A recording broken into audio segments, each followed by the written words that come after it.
Hello, everybody. Welcome to our 11th meeting of Bright Garden Voices. My name is Diego Ardoan. I'm one of the co-organizers of this project.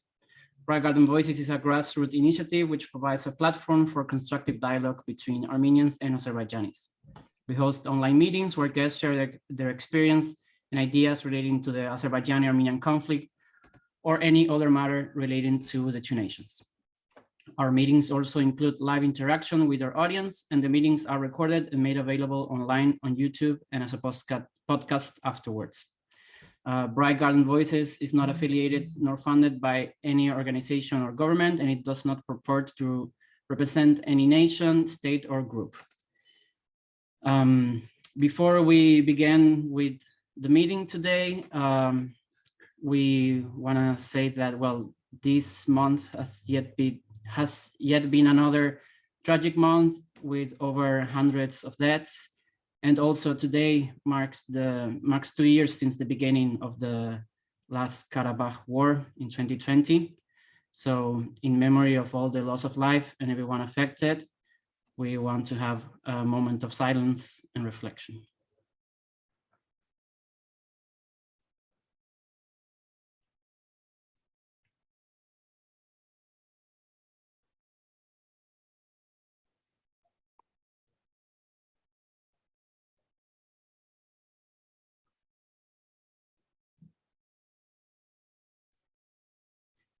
Thank you. I will share my screen now in a second.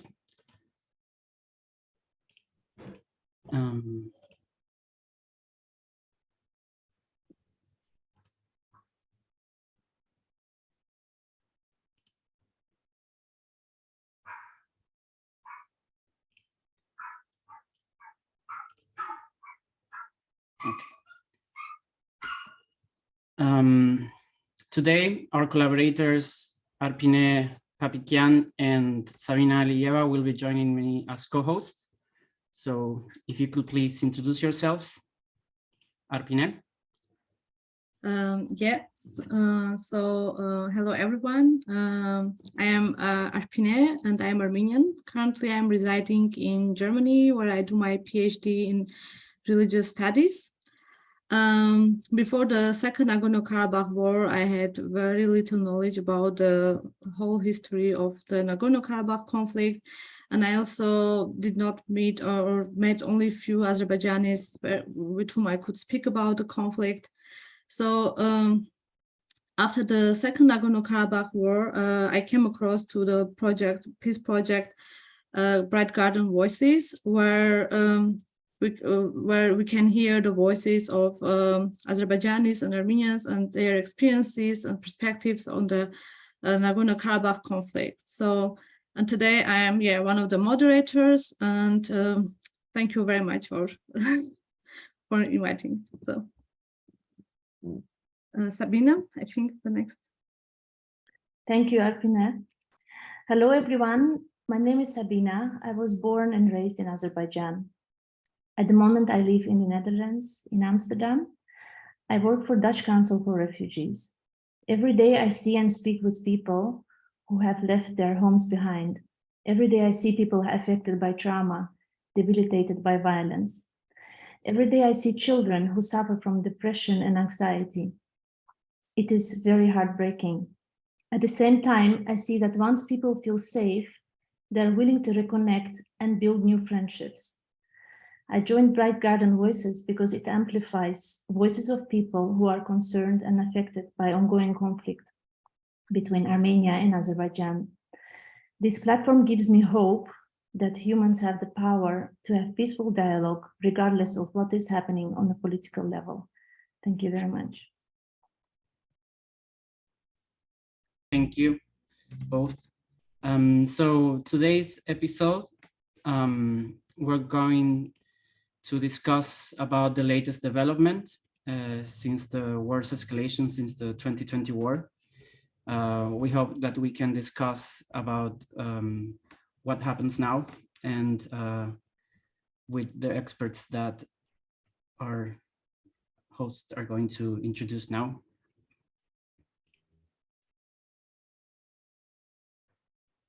Oh, in a second, yeah. Arpine? Yeah, but before we start, I would like to introduce the agenda first.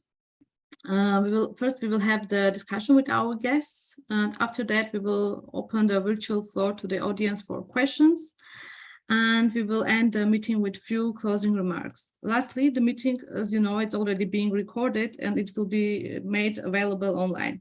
So if you don't want your real name on record, you can just use your first name or a pseudonym. So yeah, and now let's introduce our guest for today. The first guest is Zaur Shiriyev. He's a crisis groups analyst for South Caucasus region, and based in Baku, he produces and reports on security and foreign policy issues, including the protracted conflicts in the South Caucasus region. He also focuses in particular on the Nagorno-Karabakh conflict, as well as Azerbaijan's relations with regional actors, including Turkey, Russia, and Iran. Thank you, Zaur, for joining us. Sabina? Thank you. Arman Grigoryan is an associate professor of international relations at Lehigh University. He specializes in the study of conflict. His research has focused primarily on interventions and nationalism. He is currently working on a book about why interventions produce escalated violence, as well as an article on the Second Karabakh War. Welcome, and thank you both for joining us.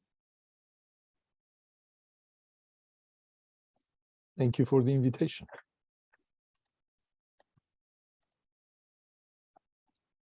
Thank you for the invitation. So maybe I can start with the questions now. My first question is for both our guests.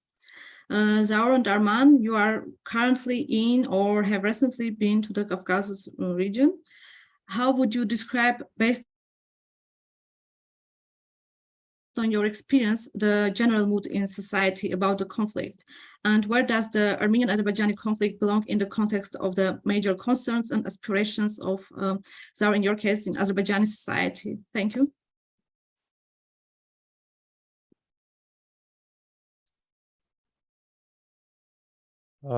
Thank you for your question. I would like to start with hope that these two nations will not experience new tragedies and new losses in the future, and both nations will accept each other's existence, because everything starts with the accepting each other's existence, which is actually, I don't see that this is happening now. So I'm based in Baku, and I speak almost daily with the people affected by conflict, either for research purposes or on a personal basis. Of course, I witness different opinions, different approaches, and the most important, I see people expressing different concerns. After the war of 2020, there was a euphoria in Azerbaijani society, and along with the euphoria, there was also disappointment among the people. So this disappointment was due to the loss of young people and the deployment of Russian troops in the conflict zone. But for ordinary people, I think the main reassuring issue at the time was that end of the war, and it was the message that no more great losses would be inflicted. I thought that time that there was a great chance to present a peace agenda to the people, and because the main injustice that especially displaced people felt that time had disappeared to a certain extent, and I did not see different tendencies in the society. And I don't see any strong position about against the coexistence with Armenian the people. But as of today, I can say that it's a different picture. After 2 years, I think the non-formation of the peace agenda and the continuation of the conflict in latent or the open forms and the presence of the losses differentiates society. And also, I would like to say that we don't have a representative data that to talk about the people, what people are thinking, but you know that in the Caucasus it's true also it's true more to in Azerbaijan that social networks, social media is somehow a picture of the community. So there's a different community living in the social media, and we can talk mostly about what they're thinking, but it might be also misleading. So I see today, first of all, the separation idea is much more stronger in Azerbaijani society. I mean, this is somehow in other words, there are many people who oppose coexistence. Might be separation of antagonist peoples may be necessary, at least in the short run, but for lasting solution of any conflict, so building links and coexistence is a most important things. And also, I would like to share that I always observe that the nationalistic approach and rhetoric weakens from the capital towards the border. When people are living very close to the conflict zone, they feel importance. They understand importance of the peace much stronger than people are actually living in the capital city. But unfortunately, while visiting these regions, many regions people are living, I see that actually this strong feeling are appearing also in these regions. So it's getting same as we see in the capital cities. And also, the second issue is about the peace agenda. So, I mean, right now there's a quite misunderstanding about what peace means for the population. So, for example, before 2020 war, we understood that when people are talking about this preparation for population to peace, it means actually preparation population to the compromises. So, but right now I don't see that the society is understood well that what peace means for them. Is it let's say having a fully restored territorial integrity, or is it something else? So, and also related to this issue is that I see that very negative tendencies in the society, that especially discourse about historical lands, it's emerging in the society, sometimes artificially, sometimes let's say organically. Especially in the recent days, we saw that the many political commentators especially are talking about this conditional border issues, and actually it gives the population an idea that actually the restoration of the territorial integrity, it can restore territorial integrity based on the maps of the, let's say, 1918, 1920, I don't know, where it can lead to many places.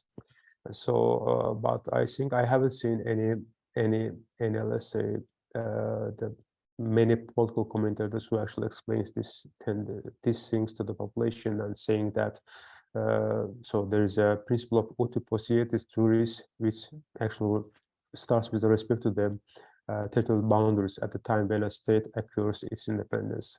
So these tendencies might be looks artificial right now, but I think it can grow up, and this is actually one of the concerns of me. The last point, I think, what I see that misunderstanding of whole peace agenda or peace talks, where it is leading the country. So, and the first time I think we saw in the last clashes that people are start questioning that the escalation. It's a very small number of people, but also they receive very backlash from some strong members of society. But it's also a good sign that actually people are questioning, let's say, how much this kind of escalation can happen. So overall, this is the main tendency I see, let's say, in Azerbaijani society. Yeah, thank you very much. And I also would like to ask the same question to Arman, how it is with the Armenian society, and where does the Armenian-Azerbaijani conflict belong in the context of the major concerns and aspirations of Armenian society? Okay, so even though I'm based in the United States, I spend a considerable amount of time in Armenia every year, and I was there over the summer as well. And I was there last winter.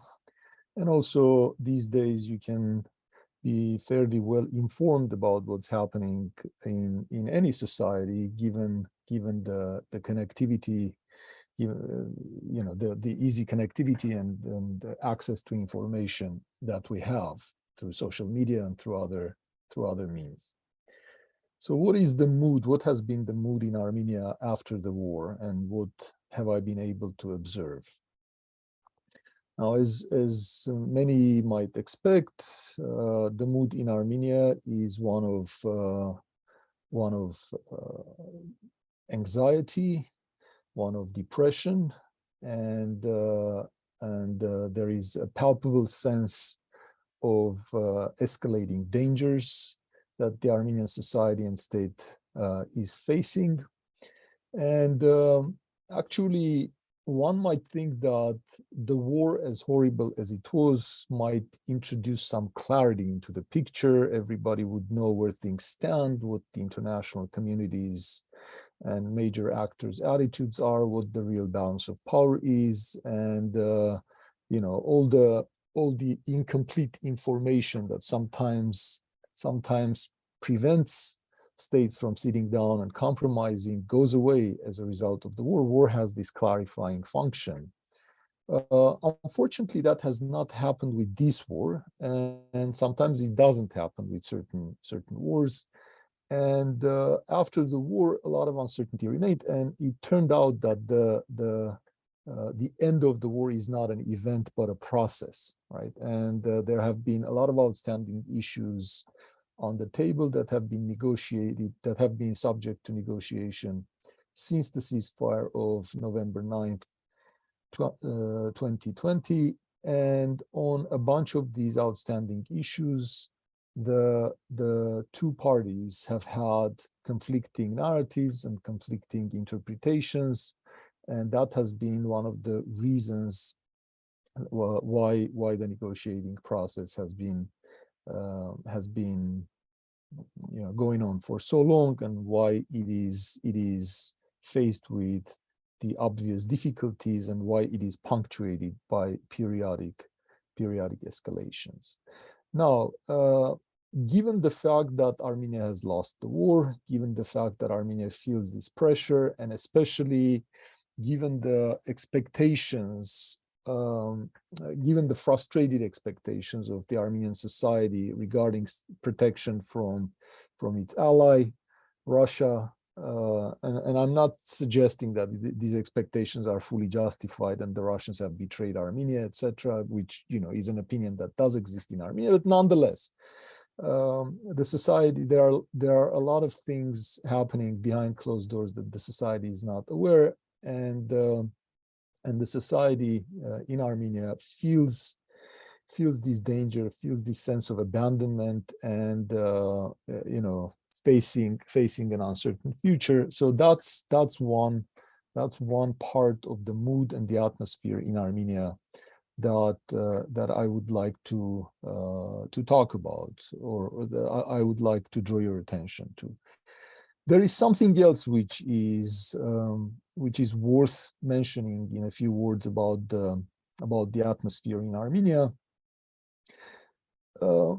There is a lot of mutual recrimination in Armenia, and all the political forces, or most political forces, and politically active segments of the society are engaged in an endless blame game as to who bears responsibility for this catastrophe.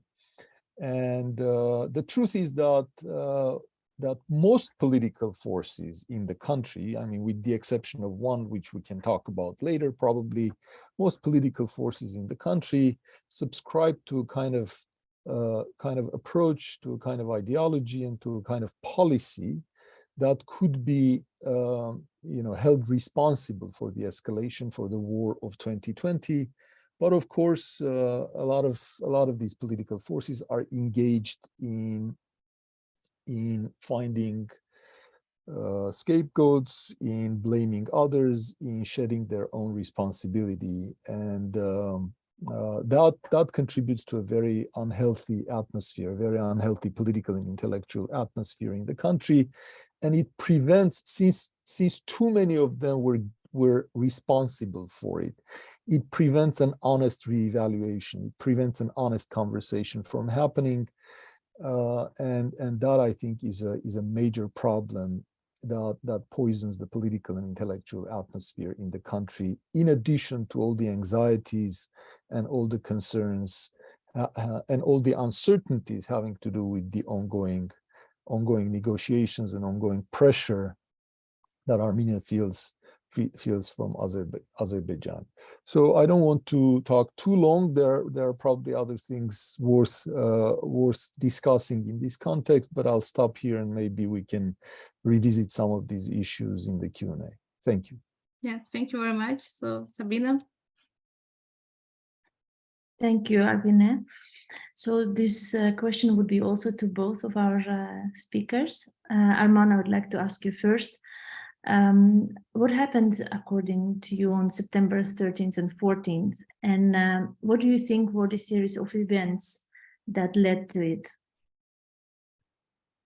So obviously, we don't have complete information about this.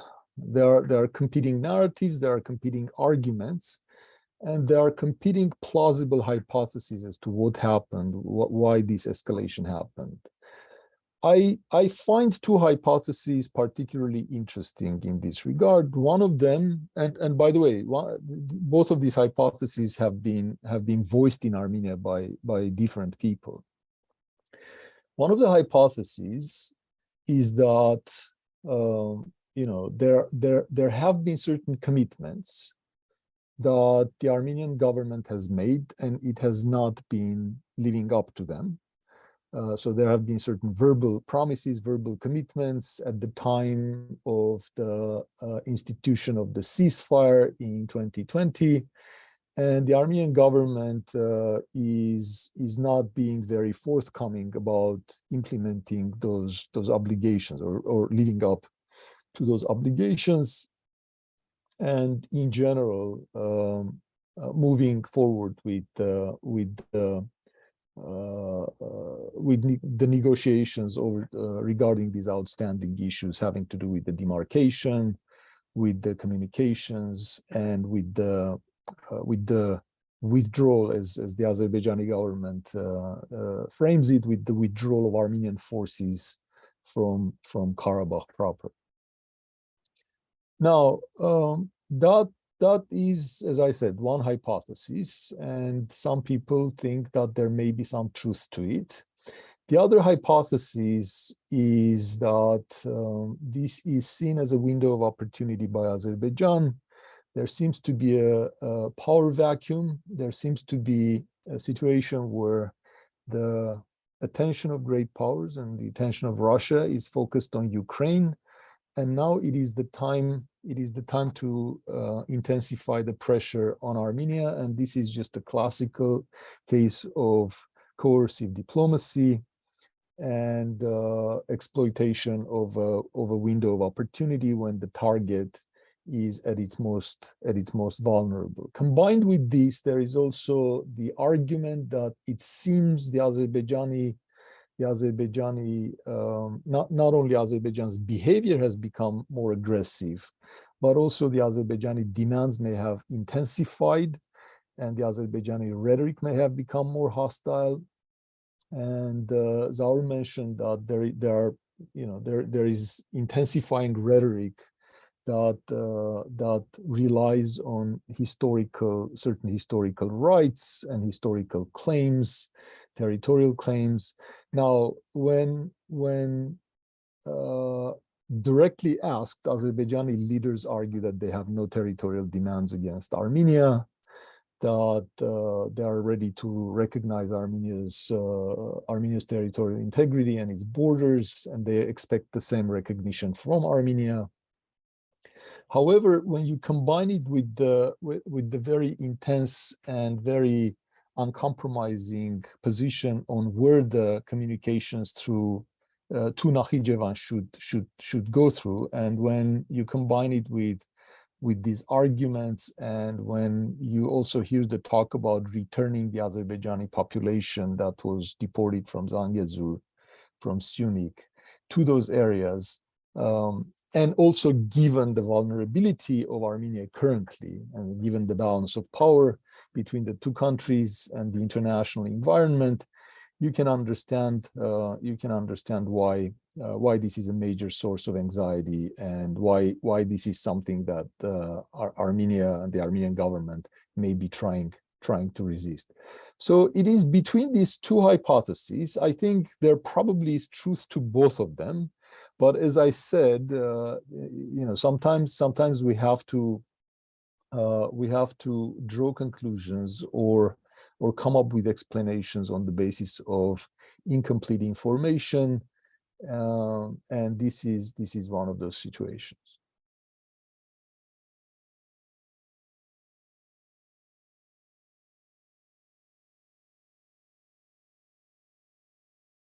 I think I'm done. Yeah, Zaur can answer the question. Oh, yeah, thanks, Diego. Yes, Zaur, please, could you also elaborate?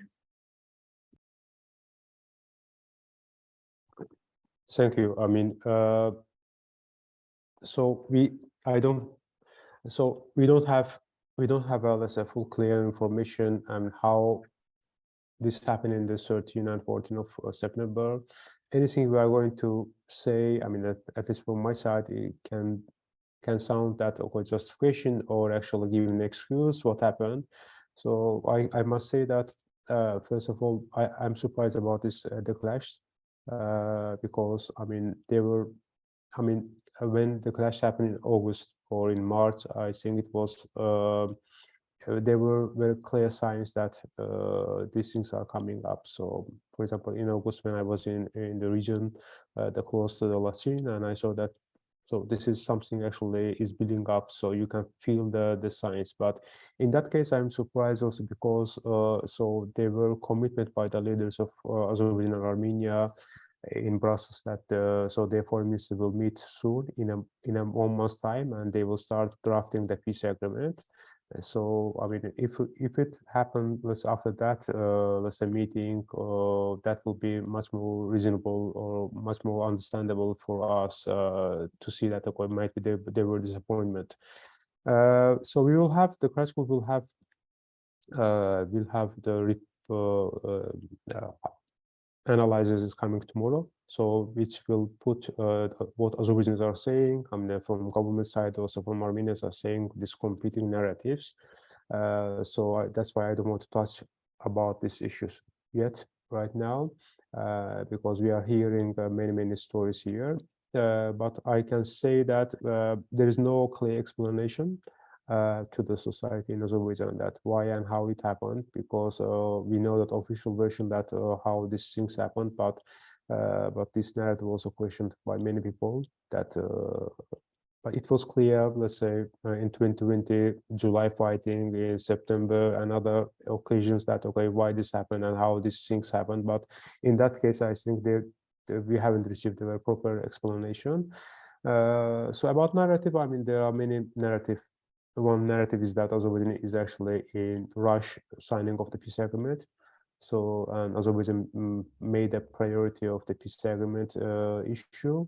So I mean, also this directly linked to the geopolitical processes happening around the region, or forthcoming geopolitical issues, or the elections in Turkey. So there are many narratives that we are hearing. But what I would like to draw your attention is that okay, how these things can have the negative impact to the peace process. So because we were in the process that actually there were many hopes that the sides will start actually drafting the peace agreement, but now we can also understand that this kind of escalation, also let's say, also it's very traumatic that actually it ends with the loss of the life. So this doesn't give a very good message to any side. This doesn't actually increase the chance of the sustainable peace. So that's why I think this the societies, international mediators, or anyone should tell to both sides that. So for sustainable peace, I think there's need, let's say, the calm and no tensions and the change of the rhetoric. And unfortunately, I haven't seen any sign that this is happening to the positive yet. Thank you. I'm done. Thank you. Arpine. Yeah, thank you. So my next question actually refers to the region of Nagorno-Karabakh, and it's for Zaur. So in the scenario that Armenians in Nagorno-Karabakh come under effective Azerbaijani sovereignty, how could their safety be guaranteed? And secondly, what would happen to the authorities, cultural matters, and the people displaced during and after the Second Nagorno-Karabakh War? Thank you. Thank you for your question. I think that first and foremost, I mean, there should be, first of all, and before, I mean, this scenario happened, there should be confidence building measures and the people-to-people contacts between the sides, between Azerbaijan and Armenia. And I think that today there's a big barriers and almost no contact between Azerbaijan and Armenians living in Karabakh. So we haven't seen any contacts, even the level of the societal, in the level of, let's say, so that there were contacts between some, let's say, authorities, but in non-formal way, but not, let's say, very open, visible contacts. So I think that the fundamental problem I see that we suppose that one side, of course, our side is completely right and other side is completely wrong. So this narrative is, let's say, walking around. And also this polarize the values and in order to justify the picture. But this is one fundamental issue. Second, what should happen? First of all, Azerbaijan side is talking about this integration of the Armenian population of Karabakh, but we haven't seen any vision document or political course that includes the elements of the what steps they will take. This is second issue. And also the third issue is that we often ask in Baku that how you are seeing the integration of the Armenian population, and you know that we received the answer that they will become the Azerbaijani the citizen, and they will use all of the rights that Azerbaijanis are actually right now using. But this is not reassuring anyone about any guarantees or reassuring that there will be, let's say, full confidence between the sides. We should take into account that there are separation of the 30 years between this, let's say, Azerbaijanis and Armenians, and so it will be very hard. So that's why I don't. The fundamental issue that I don't see that there's no very clear picture, clear vision document how they're going to integration. I remember that in the first after 2020 war, there were some voices. People are talking about this issue, even society level, civil society, even the government level, and there were ideas that they are preparing the document at how they see the integration, step-by-step approach. So I mean. And also a displacement issue that we don't see that there is also vision about it, how or any, let's say, policy that is going to address the grievances, dealing with the past injustice, and especially when let's say the returnees will coexist with the other side. And other issue is that we don't see that, you know, that if there will be integration, if there will be the coexistence between the population, Azerbaijanis and Armenians in Karabakh, they're going to be lived side by side. Also, there's need, how to say, the preparation for the Azerbaijani population who's going to return to these places. I am talking about this, the former Azerbaijan displaced people. So we haven't seen that this kind of, let's say, work is done, or I don't see that there is any, especially international NGOs or any local NGOs are, let's say, working on these issues. So I don't want to, I'm not directly answering your question that what will happen, because I mean, we don't have a time machine to go future and to see that what will happen. But now what I am trying to actually elaborate the things that actually what should happen beforehand, what should start right now. We are already late after, let's say, after 2 years. So, and the last point is that also when you ask this question to the government officials, they say that so Karabakh Armenians always saying that they don't accept Azerbaijani authority. So after that, so that's why we are not ready to discuss anything with them or with Karabakh Armenia. So this is the usual answer that we receive.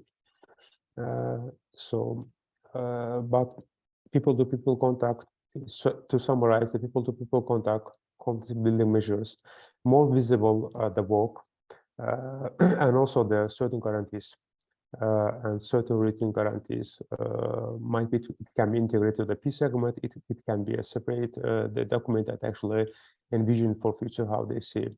And probably it's not going to happen in one day, and there could be a step-by-step approach. So I mean, but this contact should start earlier, as much as earlier. Thank you. Yeah, thank you very much. Sabina? Yes, thank you. My next question is to Arman. Arman, what might Azerbaijan's demand for so-called Zang-Zaur corridor mean in practical terms? And if carried out, how would it affect the local population surrounding it? So I think this issue is probably the most difficult and contentious one now being negotiated. I mean, one could debate me and say that the recognition of Azerbaijan's sovereignty over Karabakh is an equally important one, an equally contentious one, but I think this one is even more important than that one. For one thing, I think the issue of Karabakh status now, it's not just Armenia that is Azerbaijan's interlocutor and the interested party in that, but also Russia, and its positions probably cannot be ignored. But let's leave that one aside. I think this issue is incredibly important. It is one that is subject to a lot of anxiety, and I think this is what is driving the current escalation most importantly. So first of all, one piece of interesting evidence that I want to point to is a statement, or rather it was a tweet by Farid Shafiev, who after the recent escalation did mention that there are two issues that explain the current escalation. One is Armenia's resistance regarding the Zang-Zaur corridor, and the other one is the failure to withdraw the Armenian forces, the remaining Armenian forces from Karabakh, again, as Azerbaijan defines them. So what is it that provokes so much anxiety regarding this corridor? I mean, first of all, when you call it corridor, and the implication is that it should limit Armenia's sovereignty, somehow it should take away Armenia's control over that region, over that territory. That is something that could not but provoke anxiety and resistance in Armenia, not only because it is something Armenians considers their sovereign territory, and not only Armenians, it is internationally recognized as Armenia's sovereign territory, but also of the strategic importance of that region. I mean, that is the region that borders Iran, that provides the Armenia's border and access to Iran. And under some scenarios, Armenians fear that the compromise on Armenia's sovereignty on that area might mean not only compromise on Armenia's territorial integrity in some sense, but also cutting off Armenia from Iran and severing that border, which would be a strategic catastrophe and a strategic, major strategic catastrophe for Armenia.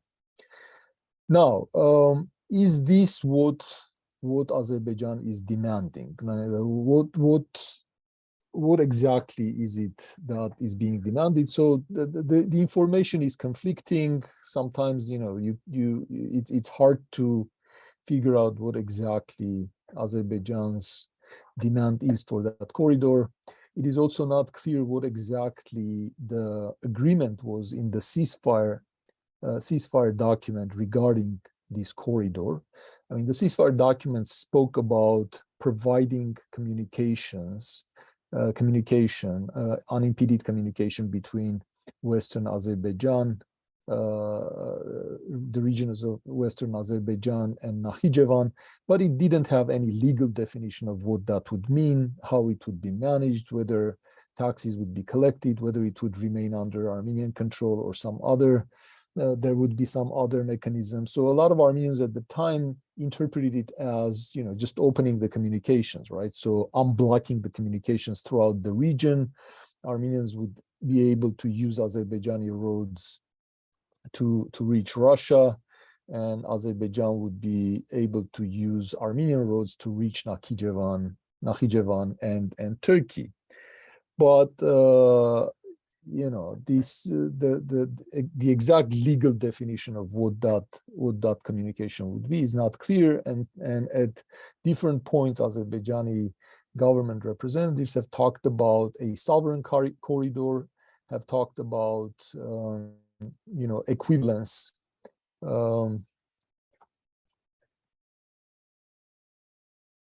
Sorry about this. Have talked about the equivalence of this corridor with the Lachin corridor, and one important thing I want to emphasize is, again, the rhetoric that surrounds this. A lot of the ambiguous rhetoric, not just in various parts of the Azerbaijani society, but also by high-ranking members of the Azerbaijani government about Zang being historic Azerbaijani territories, and sometimes quite loud demands for returning the Azerbaijani population to Zangezur. All those things suggest to the Armenians that it is not simply communication to Nakhichevan that Azerbaijan seeks; it's something more, and it should be resisted. So that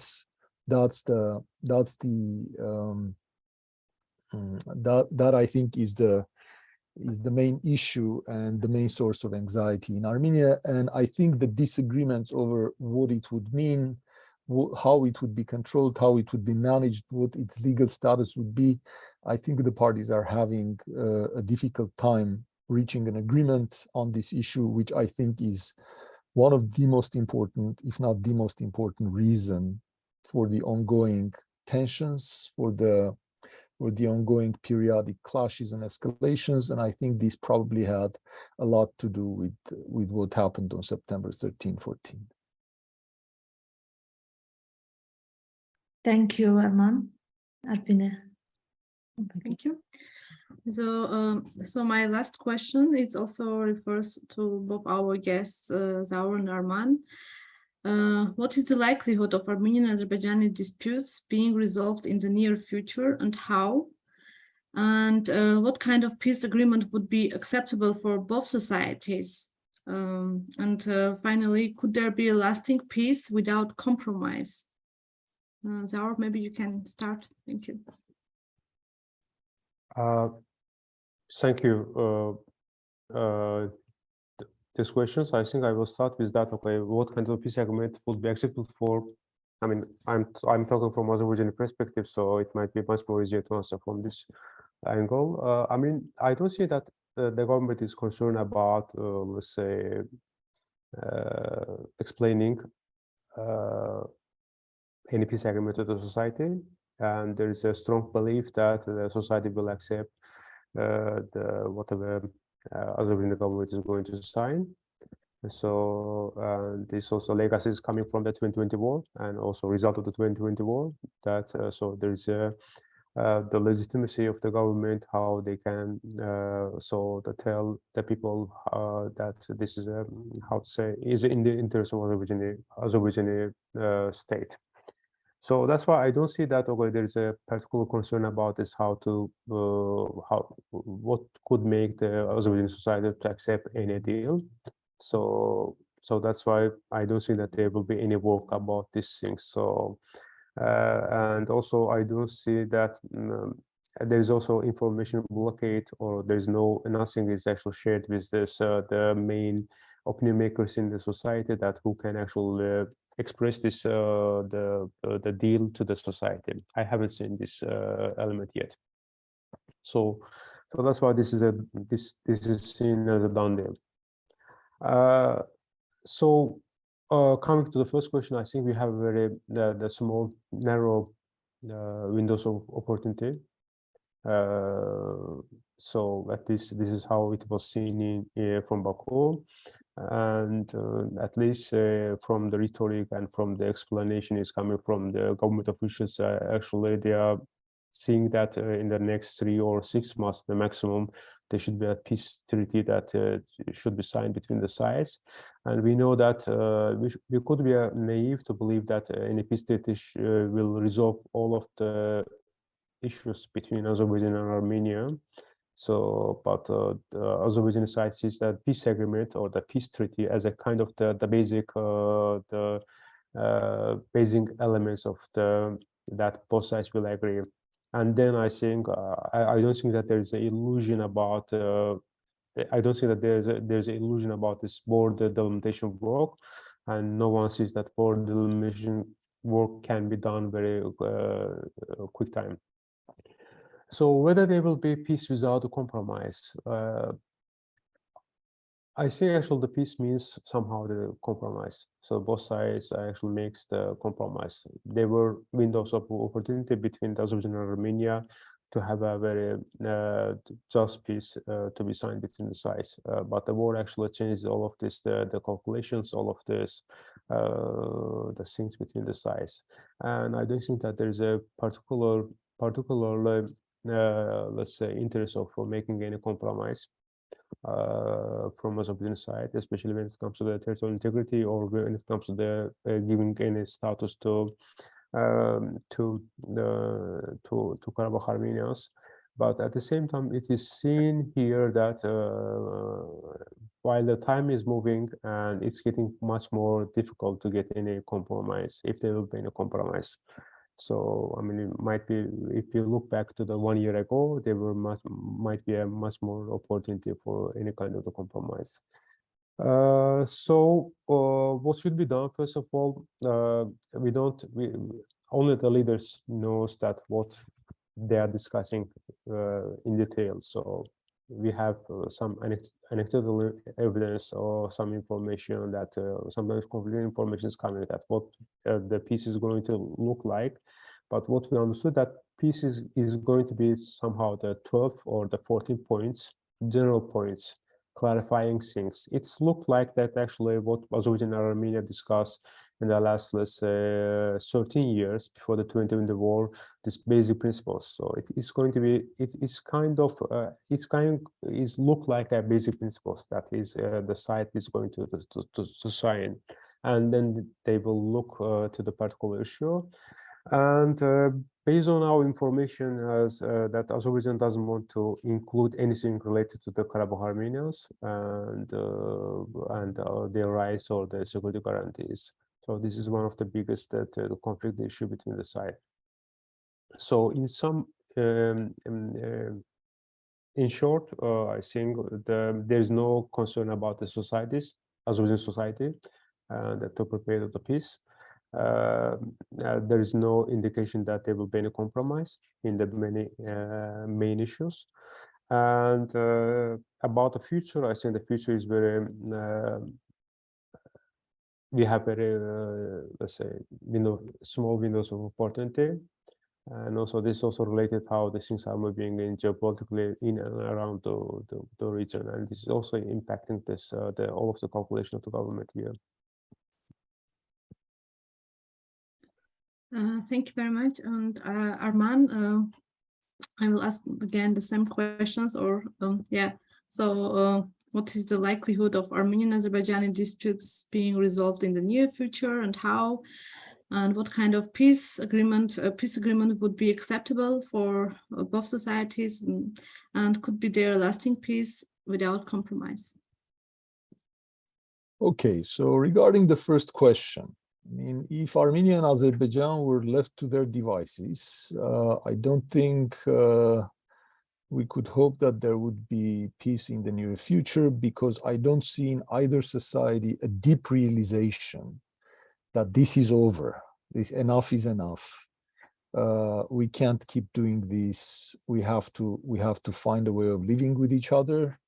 Now, there are some people in both societies who think that, who understand that, and who understand the futility of maintaining this hostility, the futility of all sorts of dreams of doing the other side in completely, and who understand that the only possible reasonable and stable future is going to involve this deep internalization of the notion that none of these societies is going to move to Mars, and they have to finally learn to live with each other and live with each other in peace. There is that understanding is not there, unfortunately.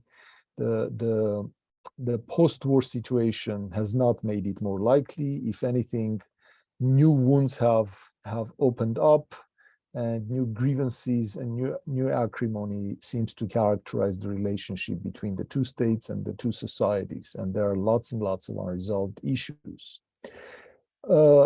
Now, having said that, Armenia and Azerbaijan do not operate in a vacuum.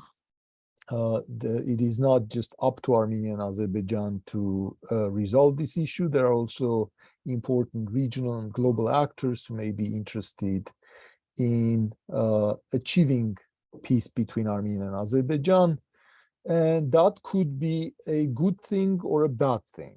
Now, if these various external actors begin competing with each other as alternative fora for these negotiations, then it gives the parties incentives to withhold or to hold back and to drag their feet and to try to gain advantages and to play off the various third parties against each other, etc., etc. And this is not a new phenomenon. In fact, this has been a part of the Armenian-Azerbaijani interaction since the 90s, since the origins, since the early part of the Armenian-Azerbaijani conflict, right after the collapse of the Soviet Union. What makes the situation even more difficult and even more filled with uncertainty is what is happening in Ukraine and Russia's, as well as the other parties' preoccupation with that problem and the instability and uncertainty that it has inserted into the Armenian-Azerbaijani interaction and basically the power vacuum in the Caucasus, or if not a vacuum, then a certain perception of such a vacuum in the Caucasus. Now, these sort of shifts and these sort of uncertainties always make negotiations difficult, and for that reason, I think we probably would be too optimistic to think that we're going to see a resolution in the very near future. What kind of a peace agreement would be acceptable for both societies? Now, sometimes this question in each society is answered in abstract according to some basic principles. Usually these principles that different societies put forward happen to be perfect reflections of their preferences, right? Even though they are presented as principles. Now, we can articulate some formula as to what would be acceptable for both societies, but ultimately what is going to be acceptable is going to be a kind of compromise which both sides don't like, but they dislike it less than the continuation of the conflict. I'm sorry if that was phrased, a little in a somewhat of a difficult way, but both sides have to come to the realization there has to be a point they reach where they think, as much as they don't like the compromise, as much as they don't like that peace treaty that now is on the table, both of them have to sign. The not signing it and continuing with the conflict is going to be worse than signing it, and both societies have to come to that realization simultaneously. Right now, what would it involve in detail? I mean, what would that compromise look like? I think both sides would have to recognize each other's territorial integrity. Both sides have to reassure each other that there are no claims on the other's sovereignty, no threats coming from the other side to the other's territorial integrity and sovereignty. But there is a caveat about Karabakh that needs to be mentioned. Now, I understand, especially after a victorious war, Azerbaijan's position on Karabakh is very clear. There shouldn't be any conversation about a status, about any differentiated approach to it as a political entity. I think that can happen only if it is imposed on the Armenian side. Perhaps it could be possible. Perhaps the balance of power and the attitudes of the third parties is such that it could be possible to impose on the Armenians, and Armenians would not have a choice to do anything about that. However, if we're talking about a lasting peace, not just a ceasefire, right, a kind of peace that both sides are committed to, I think there is an argument in favor of the Russian position, which insists that the status issue should be postponed, like we should adopt more of a phased approach. And I want to return to an earlier conversation or an earlier question, which is what should Azerbaijan do to reassure Karabakh Armenians? Azerbaijan should have the time to do this reassurance and to be able to convince the Karabakh Armenians that they have nothing to fear if they are to be part of Azerbaijan, right? Now, as I said, this is not a question that only Armenia is involved. So Russian interests are important to take into account in this context as well. But I think if we are talking about a lasting peace, not just a ceasefire and not just an imposed peace, right? These issues have to be approached with a more long-term perspective rather than the perspective of exploiting a window of opportunity and extracting as much as possible from the defeated sides. And I should point out that it's not just about the fate of Karabakh and Karabakh Armenians. The issue of the Zang corridor or the communications through southern Armenia is also a very important one, and it is something that many in Armenia, under some definitions, consider an existential threat, consider a major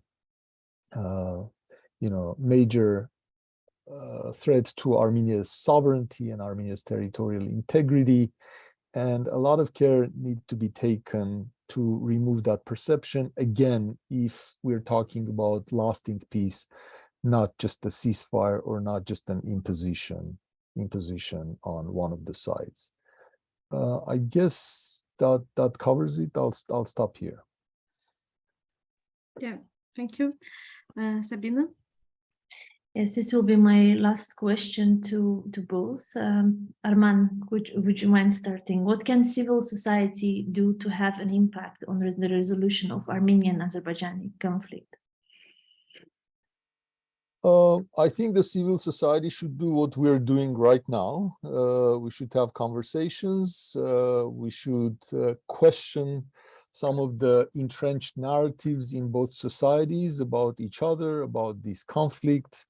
We should talk about the benefits of compromise, about the futility of continued hostility.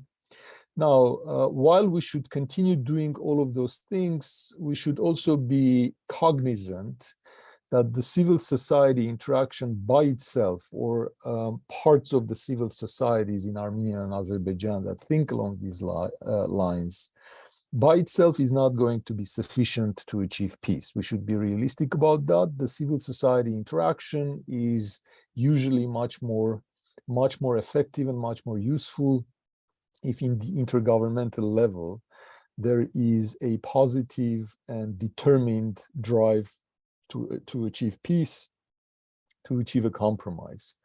So, but while we should be modest about our expectations and our limitations, I think this is work that needs to be done. And one thing that I have on occasion mentioned, on occasion talked about, that the two societies have to do and the two states have to do. We shouldn't just try to achieve peace. We should, as I said a minute ago, we should try to question and openly talk about certain entrenched narratives. And I like to refer to this sometimes as intellectual disarmament. There is just too much ugliness in the narratives of Armenians and Azerbaijanis about each other. And I think that should be combated. And that ugliness is not just at the level of the folklore. It is in the textbooks, it's in the educational system, it's in official propaganda. And the civil society, I think, has a major role to play in it. And each civil society in its own country should combat this ugliness as much as they can. Thank you very much, Arman. Zaur, please. Thank you. I mean, this is a very good question, and also I do agree with the many points that actually Arman said about the civil society. But I mean, what we are seeing right now, that there is no so still before the 2020 war, all of the things all of the civil society engagement was not visible to the society, larger part of the society. They don't have information of what civil society are talking, what they are dealing with, and also most of the time civil society members actually adopt to the rhetoric that actually they are hearing from government, or actually we saw also during the wars or clashes, actually civil society members from both sides actually clash, also fight with each other. So I mean, we haven't seen that civil society is different from their let's say other members of the society, unfortunately. So what should be done? But also I see that the most of the attention was made to the cross-border cooperation, cross-border talks between Azerbaijanis and Armenians, but it is mostly failed after 2020 war. But most important thing is actually civil society should talk first of all with each other and to put some agenda to discuss the things. At least from Azerbaijan point, I haven't seen any national dialogue this happening in Azerbaijan. I mean, what I mean by national dialogue, that actually civil society groups, the larger groups, the, let's say, the minority groups, or anyone is coming together and discussing these issues, that how they see, what their position, whether they disagree, how they can actually deliver the message to society, how the people are different in Baku and let's say in Shamakhi or the Ganja, how they can work. I haven't seen this kind of let's say, open debate in Azerbaijan. Also, I haven't seen that the civil society still actually bringing a new nuances to the society, or explaining things, or explaining also the things that let's say the wrong tendencies that they observe. So and also so they are not talking to the society, or might be they're talking but very small group of people. So this is the main absence I see. I see that the role of the society is important, but at the same time, in the current environment, I don't think that they are actually making any big impact. Another thing that what civil society and expert groups can be important, actually, if they have been invited to the, let's say, taking part in any kind of the, let's say, interstate the dialogue. I mean, many peace agreements, the commissions in the past, in other conflicts, we see that civil society is actually part of this dialogue, part of this, some of the commission actually established for the experts and civil society. They actually are bringing input from the society, what they see less important. Also, they are reviving the text. They actually bring the expertise.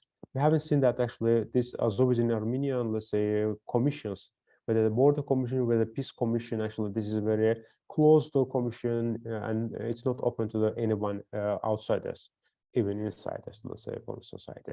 So if there will be such opportunity, then I think we can see that civil society, some members can play a bridge role to hear the things, the narrative information, also to deliver their society. And this is also not happening. And the last thing is about, at least from Azerbaijani perspective, I see that also there is image of the civil society is not, there's a different conflicting narrative or different image perception about society. There's no uniqueness about it, how population are seeing the society, civil society. Sometimes, if you talk to the ordinary people, they see the civil society as a group of people who actually receive the funding and not doing anything. So, or some people are seeing that civil society actually, let's say, preserving the interests of the Western countries. So there are different kinds of the conflict narrative that people believe, and this was actually existed in the last 20 years. And at least before 2020, also it was very difficult for civil society members to engage with let's say the members of the society or to explain things, and because they were branded that they actually trying to preserve the status quo. They don't want they don't want the interest of the solution of the conflict. But right now this has changed after 2024. But I don't see that any major change in the, let's say, the civil society. And the very last point is about so also there should be a change of society itself. There should be new people and new areas. And also there should be no legal or administrative barriers for people to engage with civil society or to establish their own NGOs. But this is also the issue right now. And also the financement of the civil society is issue. I saw that since 2014, and many civil society groups, whether they have an expertise of Karabakh conflict or not, whether they have spoke about this issue beforehand, when they see that opportunity, that there is a donor's commitment or the funding, they actually try to get this funding because they see this as their survival strategy. So that's why there should be enough, let's say, financial opportunity for all civil society, that they don't see a Karabakh issue or this issue as a survival strategy or financial. So, and this can also bring more people that will actually expert this interest to this topic. Thank you, Zaur.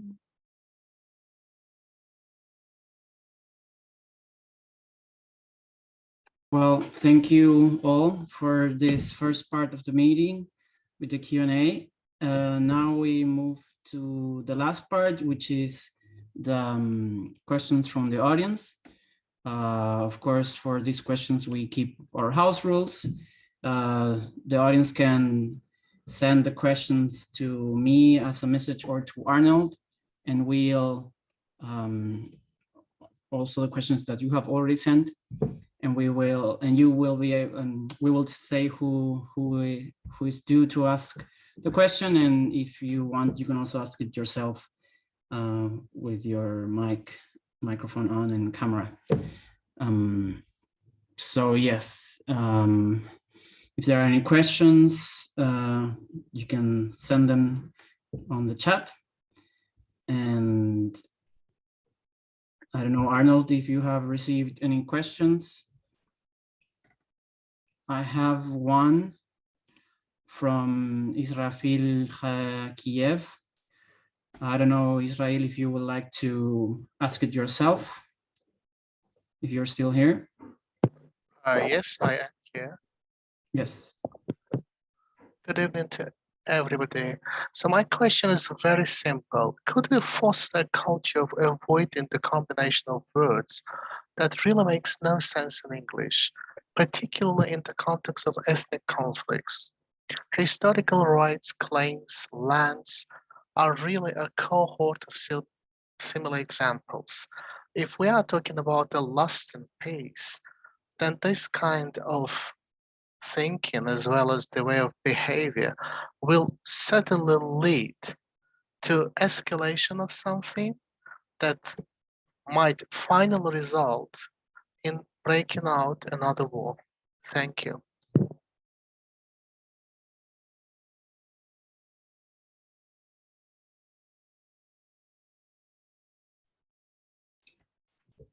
I don't know if somebody would like to comment on the question. I'm not sure I heard the early part of the question well. I'm sorry.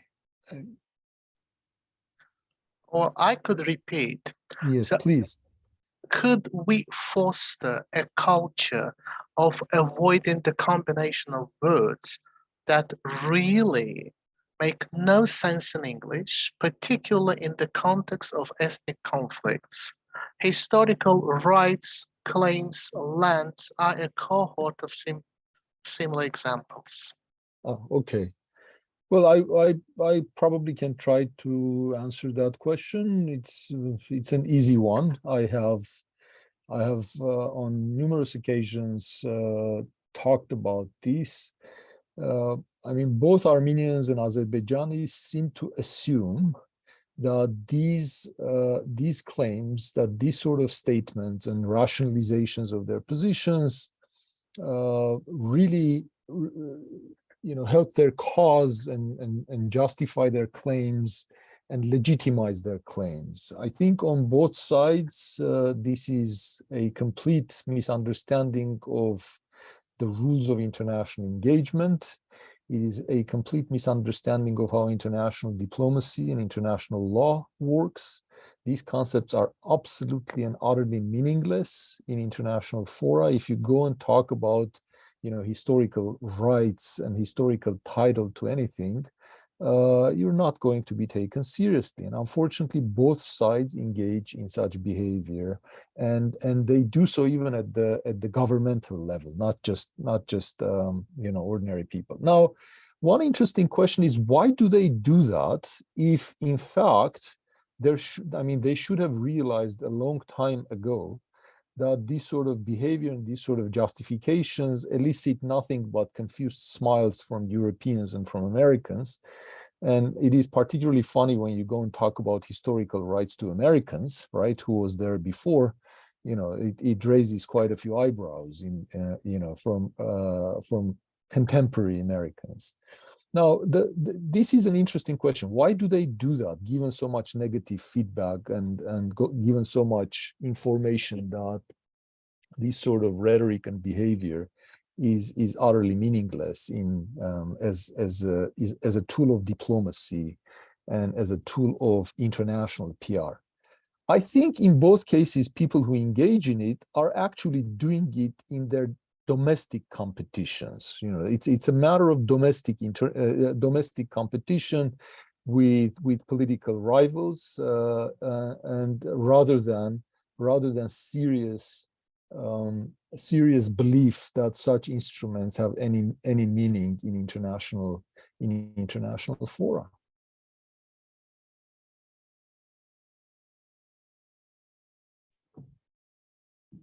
Thank you, Arman, and thank you, Israel, for the question. We have Onik. Are you there? You have your mic. You wanted to ask a question? Can you hear me? Yes. Hi, Arman. Hi, Zaur. Hope you're both well. Thank you very much for doing this. Well done, Right Garden Voices, for getting these two people together. A stellar lineup, in my opinion. One question for Zaur and one question for Arman. Zaur, you mentioned about interaction between ethnic Armenians in Nagorno-Karabakh and the Azerbaijani authorities. I've heard from a very reliable source that the government in Azerbaijan is actually quite happy with some of the interactions that have been happening. For example, we had the Sasang Reservoir. We had some cooperation on building the Lachin bypass. And I think there was even an offer by Azerbaijan to build part of a road for Karabakh Armenians, although that was declined. So I wondered if you had any more insight into what interactions may be happening at the moment. And the question to Arman is, Levon Petrosyan broke silence again yesterday, and he said a lot of things that are probably very unpopular, but he has been consistent in saying them, and Grigoryan has as well. The only problem is, it's like his 97 speech, sometimes this approach has the opposite effect. I just wondered, what do you think made him do it now? And what do you think that effect might possibly be? Thank you very much.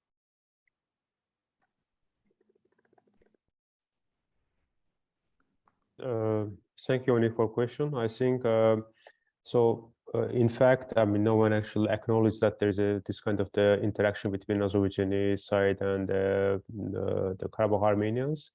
I mean, at least in official level, but we know at least that in security service and other government officials actually often talks and discuss the things with related to the security issues, related to the water issues, energy, and other things with other sides. So this interaction is happening from the day one they signed this ceasefire in 2020. Recently we saw also this interaction that, as you mentioned, about this water reservoir was also made public. And interestingly, the first time I saw that the Azerbaijani representative who took part of this meeting, he gave an exclusive interview to the BBC Azerbaijan, and also he explained the things that what he saw, what they believed that before going there.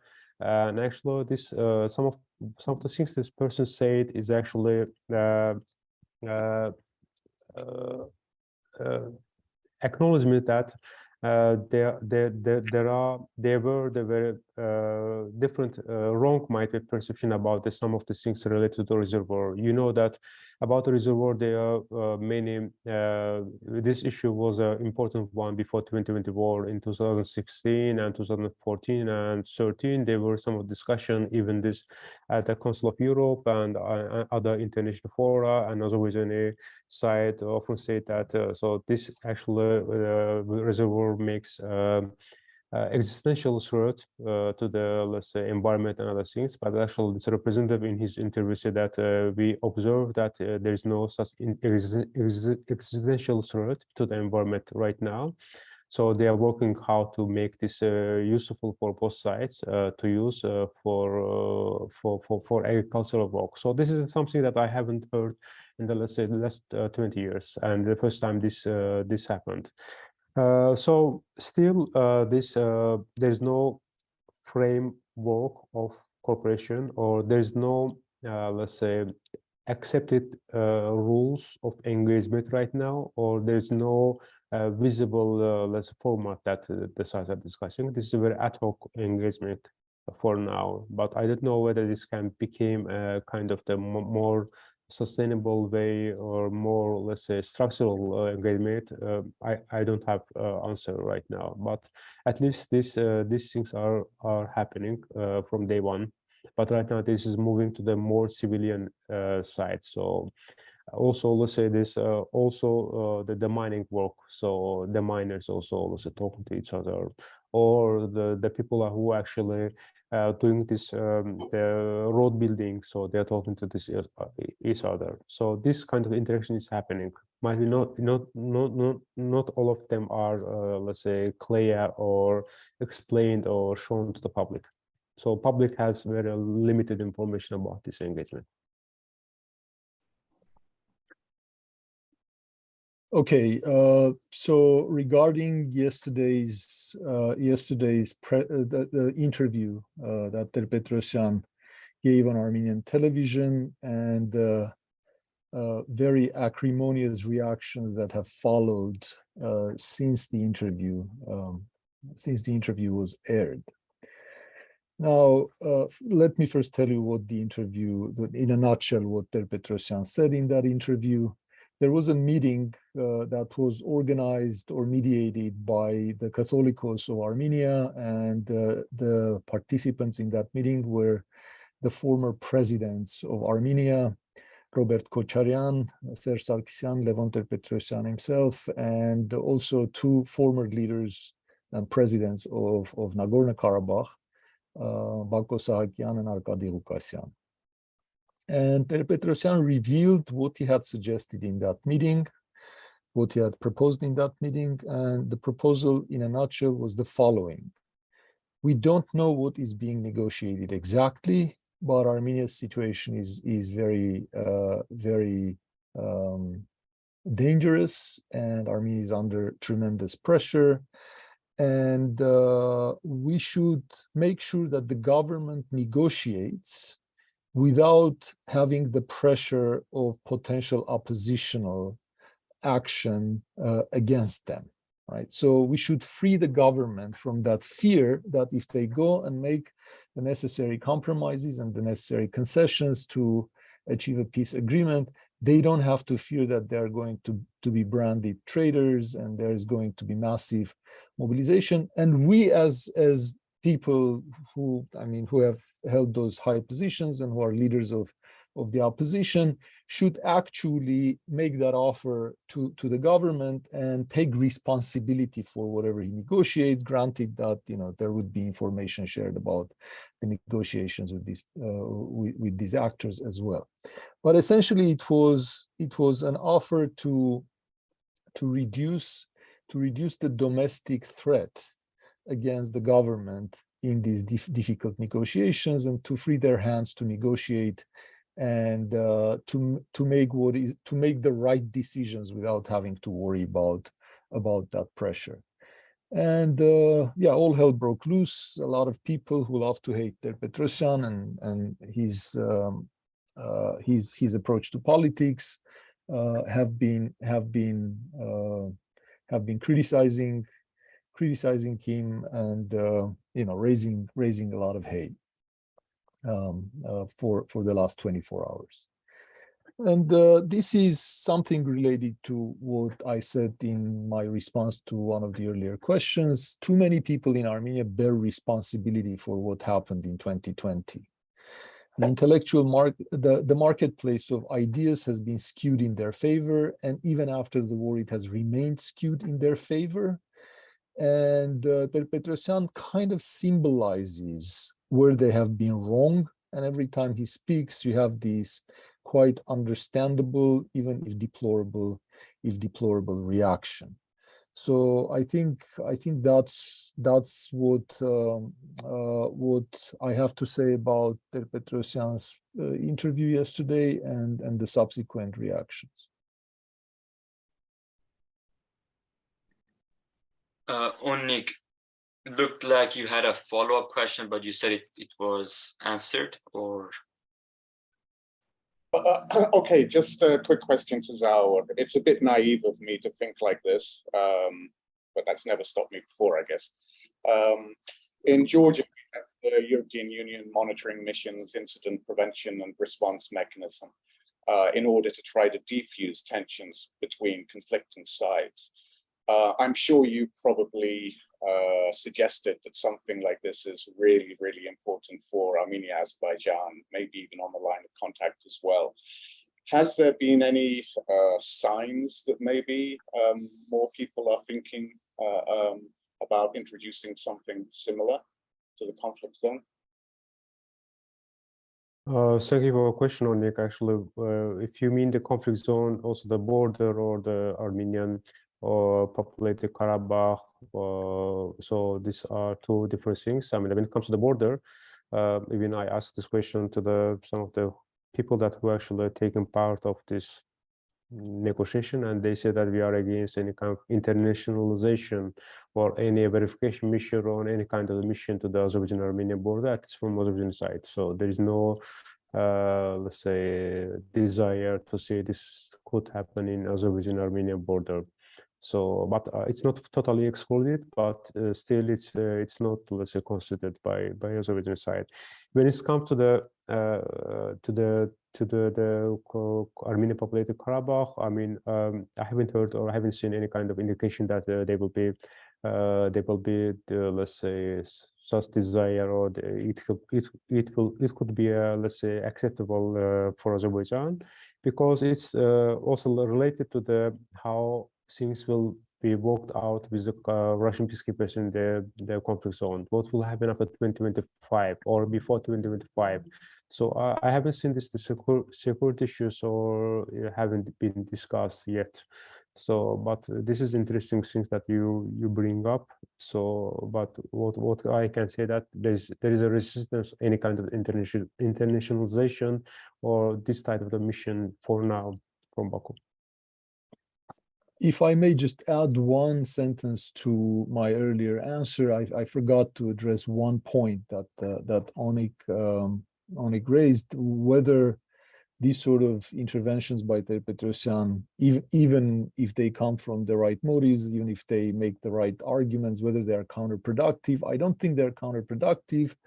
I think it is a very important initiative, and I think forcing the Armenian society to think about these issues, even if it generates this acrimony initially, is a very good thing to do. It's a very important service to provide, and unfortunately, nobody has quite the authority to do it up to this point, and Ter-Petrosyan seems to be the only person who does this periodically, where he forces the society to have certain conversations that are difficult, and he comes up with unexpected and kind of creative political solutions to existing problems. I think this is very important. I think he did the right thing, even if it has generated a lot of angry responses and a lot of just internet noise. Thank you, Arman and Zaur. Let us go to one of our moderators for today, Arpine. Yeah, thank you. I have a question for Zaur, actually. It's my personal question.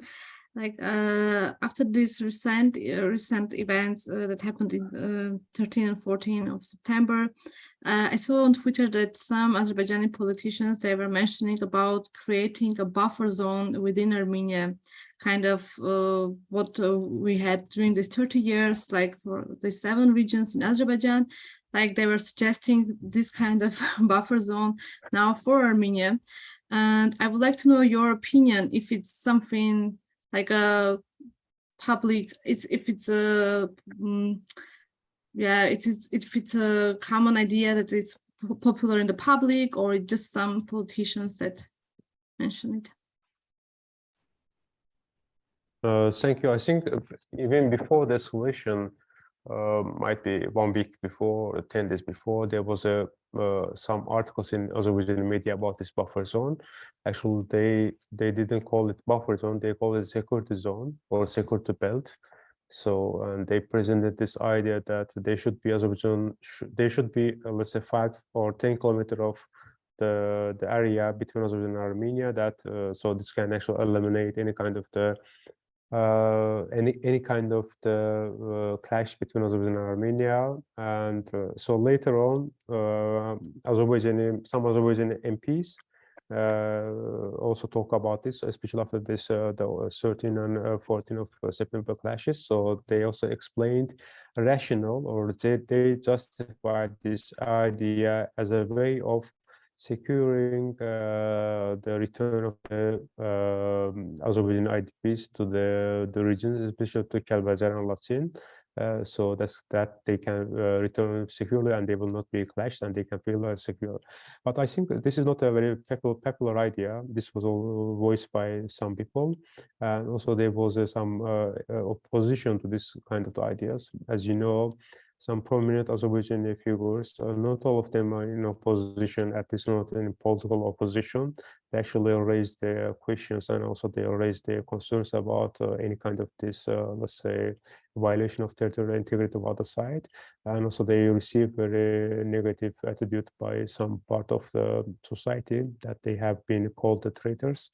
But at least this is important thing that we see in Azerbaijan, that the first time the people are actually questioning this kind of approach. So this is not why the people are not clearly explained to the society what does it mean, security zone. As we know that security zone in the case of Iraq, Turkey in 19th, or the Turkey, what they wanted to, or they established in the last 90s, it was for humanitarian purposes. So this is what is called, let's say, what's original means, but it's not let's say it's not a case what some Azerbaijani MPs actually explained. So as a buffer zone means that's humanitarian corridor that people are used in 90s in case of Iraq, Turkey. But so this is something that actually not very widely explained. Also, this is not I haven't seen later on any kind of the new new supporters, let's say, of this idea. It's actually disappeared very quickly, as other things disappeared in the media.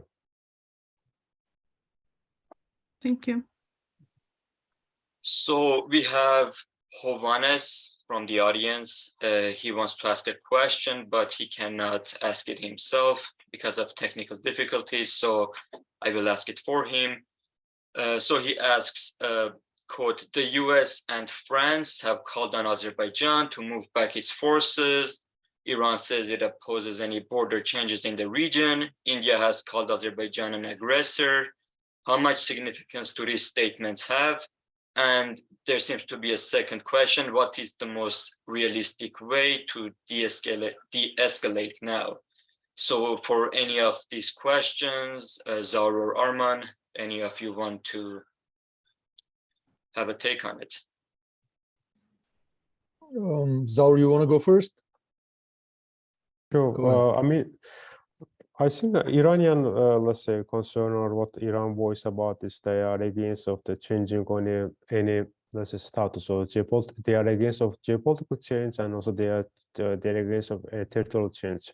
So this was that this is voiced by the this Iranian side, but it's not first time Iran is actually talking about this. They are talking about this since the end of the 2020 war, and also they are mainly sharing their concern about this the connectivity, the transport connectivity between mainland Azerbaijan and Azerbaijan, and they see it as an existential threat to the Iranian security, because they are actually, let's say, seeing this as a somehow Azerbaijani idea that Azerbaijan would like have a, let's say, extraterritorial connection to the Azerbaijan. This is how they see, and they see this is a concern. So that's why Iranian concern is a different things than France and the United States.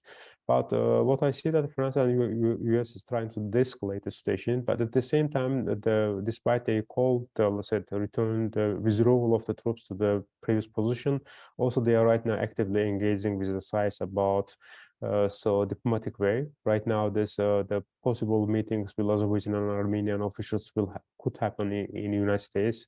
At the same time, you know that the France president received the Armenian prime minister. And at the same time, we know that some French delegation will come to Baku. So they're trying to accelerate the diplomatic engagement. So that's why also the US and France is trying to, let's say, to gain a momentum and to bring back to the parties to the negotiations. So that's why this is how they see the escalation. That's why their concern should be seen as a kind of the, I would say, as a diplomatic language, I would say. So that how they're using. How to de-escalate this situation? I think more engagement, more clear commitments, more transparency, and also some conditional the work should be done by the sides that actually to de-escalate the situation on the borderlines. So otherwise, people will live in the concern that a new escalation could happen. Not today, might be a month later. So, and there should be a mechanism that should bring. Unfortunately, the mechanism that we have right now between Azerbaijan and Armenia, that actually established by the European Union, by Charles Michel last November, that is a direct hotline between Azerbaijan and Armenian defense ministers. We saw that this hotline is not working, or not properly working, and actually the sites are not using this hotline. So there might be different kind of the mechanism that actually to ensure that so the sides could report to each other and to escalate immediately without making this as a huge, let's say, escalation or huge skirmish between the sides. As far as I'm concerned, it's these statements nobody can call them unimportant. They are important, and they are valuable signals to Azerbaijan that what happened in 2020 and the international community not condemning or not criticizing Azerbaijan at the time, even though Azerbaijan initiated the hostilities, but it was considered restoration of Azerbaijan's territorial integrity from the international perspective, from the perspective of international law. This is very different. I mean, we're talking now about Armenian sovereignty and violations of Armenian sovereignty, and the attitudes by many countries is not going to be the same. And Azerbaijan is going to meet probably more resistance if it persists on such ideas and such behavior. Having said that, I do want to put this in the context of something I mentioned earlier. If the other external actors, if they act in concert, if this signal goes to both sides, actually, that they need to sit down and find common ground and hammer out these peace treaty, and they cannot rely on playing one side against the other, one external actor against the other, they cannot engage in forum shopping, then this will be a lot more effective.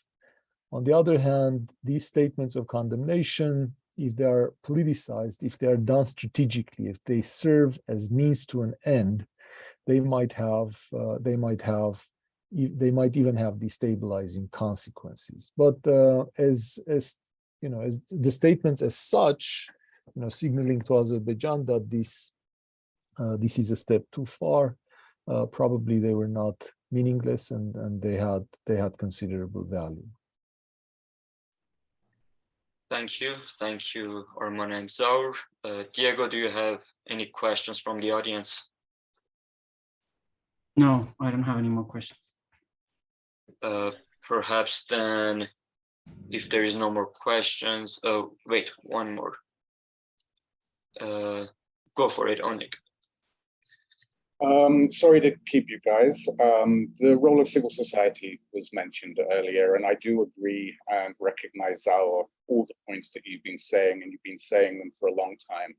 And I really do truly welcome them, because civil society is necessary, but I think Arman said something about it helps when there's a top-down process as well, which I also agree with, and that's never existed before, in my opinion. But I do have some grudges towards civil society. It is very exclusive, which you've also pointed out, Zaur, but I wonder to what extent, and you've been at some of these secret meetings that seem to be happening only in European capitals for some strange reason, but I wonder to what extent there's a lot of self-reflection and also an acknowledgement of the mistakes that have been made, certainly for the last, or the 15 years previous to the 2020 war. I just wondered if you could answer that, and also if you just have general comments on the failure of civil society, because sometimes I wonder if some of them actually do want a compromised peace. I have to be honest here. So any of you? Well, I think that was mainly addressed to Zaur. I'll just make one quick comment, and then I'll let Zaur answer the question. I think Onik is absolutely right in his hint that very often the civil society organizations or meetings or the international encouragement that for such interaction tends to become an industry in itself, and it becomes self-referential, and it serves its own purposes rather than the purposes of reconciliation, purposes of dialogue and compromise. So that danger is always there, and quite a few such organizations we know are engaged in activity that is unlikely to bear fruit, except they get to maintain that activity for its own sake.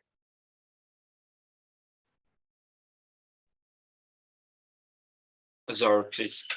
Okay. Onik, I don't want to call it a secret meeting, so I mean that I don't know. I mean, at least in the content there is no secrecy. So I mean, it's not visible to public. I mean, and also this is not. It's not a decision of the less Azerbaijanis or Armenians to make it not public, first of all. Some of them actually for organizational reasons, some of them are for security reasons, that is not made public. So this is how it was explained to me and to us who actually took part of this kind of meetings. But I think there is a reflection and reflection about what went wrong in the past, and how there should be a much more open dialogue. Why and importance of the open dialogue or open contacts, and also encouragement of others to do the same things, because if so the only way of doing this, only making this kind of engagement is visible, public, that people can use to it, people not, let's say, to see this as something that big things is happening. So I think so that's why this separate relations I see. But for example, right now in Azerbaijan, if in Azerbaijan visit to Armenia or in Armenian visit to Baku, it becomes something less extraordinary event. But actually, we should make these things as a normal, so people shouldn't be surprised that. The same is true for civil society meetings. About the failure of the civil society, I think I mean, this is the broad topic. I don't think that we can answer this question right now here, but I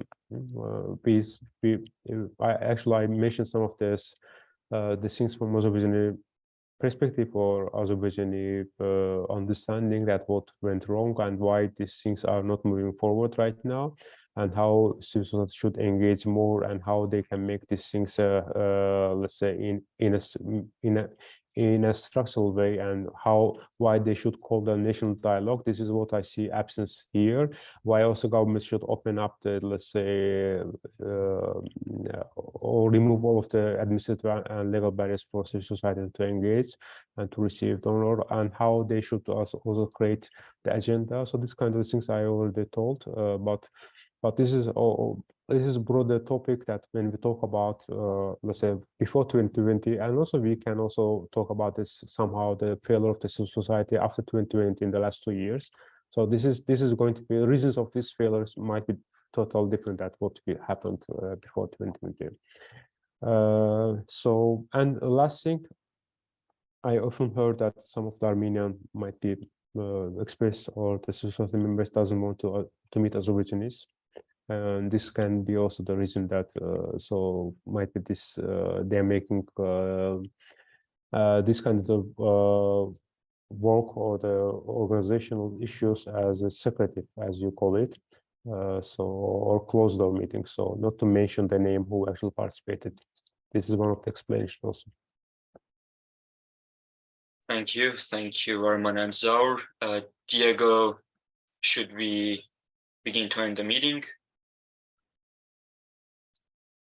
So we know this is a very not the best of times, depressing in the context of the conflict, but I was wondering if you would maybe end the meeting maybe with one optimistic note, perhaps, if not for the near future, for the later future, Zaur and Arman, if there's anything positive that we could end the meeting with in relation to Armenia and Azerbaijan. I expected. No, actually, I think that Arman already answered this in his answers to different questions, and also he talked about the intellectual debate, or let's say, actually fighting with the misconceptions, fighting with the myths, and also explaining the things to the society. This is something that I see it might be in a small scale is happening, and this is something that's different. So that's why this also gives a hope that people are actually trying to understand the situation. So, and also to what could be done. First of all, I start my speech by saying that the sides should accept existence of others. Everything starts with that.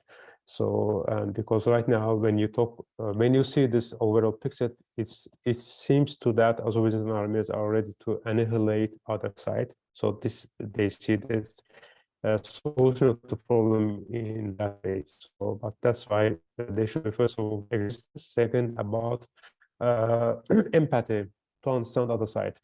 That how they think. So might be this can also resolve many problems between Azerbaijan and Armenians. Okay, so not only the situation itself doesn't lend itself to doesn't allow one to be terribly optimistic. I personally am known as a congenital pessimist even in good times, so it's very difficult for me to say something optimistic, again, especially under the circumstances. But I do think that as terrible as the war has been, as terrible as the conflict is, I do have, and granted, this may be a perception that is based on anecdotal evidence and definitely not on hard data, but I do have a perception that there are more Armenians and Azerbaijanis that are willing to have conversations and to reevaluate things and to engage with each other without the preconceptions, without the confines of the old narratives, and without the assumptions about the other side's inhumane motives and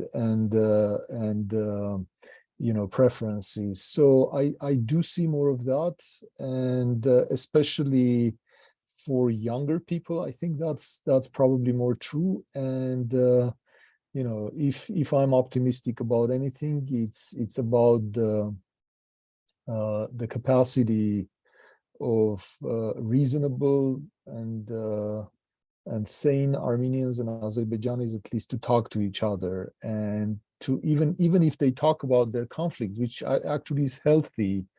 Sometimes I worry when people get together and they try to sing Kumbaya and they put the difficult questions aside.